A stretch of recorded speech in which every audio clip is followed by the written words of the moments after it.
ವೇದಾಂತ ಸಂವತ್ಸರ ಓಂ ಸಂಸಾರ ಗತಿರಹಿತಾಯ ವೇದಾಂತ ಭಾಸ್ಕರಾಯ ನಮಃ.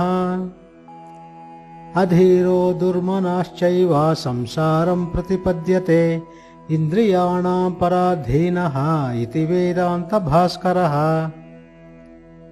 ಇಂದ್ರಿಯಗಳಿಗೆ ಸದಾ ದಾಸನಾಗಿರುವ, ಮನಶುದ್ಧಿ ಇಲ್ಲದಿರುವ ಹೇಡಿಯಾದ ಮನುಷ್ಯನು ಮಾತ್ರ ಮತ್ತೆ ಮತ್ತೆ ಸಂಸಾರವನ್ನು ಹೊಂದುತ್ತಾನೆ.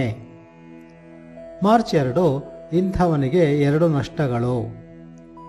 ನ ಸತತ್ಪದಮಾಪ್ನೋತಿ ಸಂಸಾರಂ ಚಾಧಿಗಚ್ಚತಿ.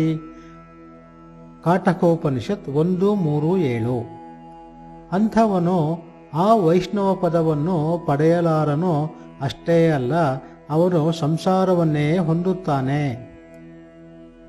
ಭಗವಂತನು ಮಾನವನಿಗೆ ವಿವೇಕಯುಕ್ತವಾದ ಬುದ್ಧಿಯನ್ನು, ಶುದ್ಧವಾದ ಮನಸ್ಸನ್ನು, ಅತ್ಯಂತ ಉಪಯುಕ್ತವಾದ ಇಂದ್ರಿಯಗಳನ್ನು, ಸಮರ್ಥವಾದ ಶರೀರವನ್ನು ಅನುಗ್ರಹಿಸಿರುತ್ತಾನೆ. ಇವುಗಳನ್ನೆಲ್ಲ ಯೋಗ್ಯವಾದ ರೀತಿಯಿಂದ ಉಪಯೋಗಿಸಿಕೊಂಡರೆ ಅಂಥವನು ಮೋಕ್ಷವನ್ನು ಪಡೆದುಕೊಂಡು ಕೃತಾರ್ಥನಾಗಬಹುದು.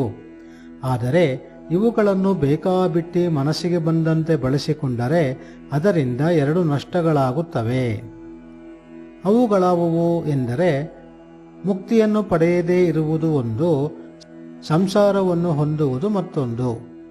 ಶರೀರವೇ ಮಾನವನಿಗೆ ಭವ್ಯವಾದ ರಥ, ಶರೀರವು ಶ್ರೇಷ್ಠವಾದ ರಥ, ಇಂದ್ರಿಯಗಳೇ ಉತ್ತಮವಾದ ಕುದುರೆಗಳು, ಮನಸ್ಸೇ ಕಡಿವಾಣ, ಬುದ್ಧಿಯೇ ವಿವೇಕಿಯಾದ ಸಾರಥಿ, ವಿಷಯಗಳೇ ರಸ್ತೆಗಳು.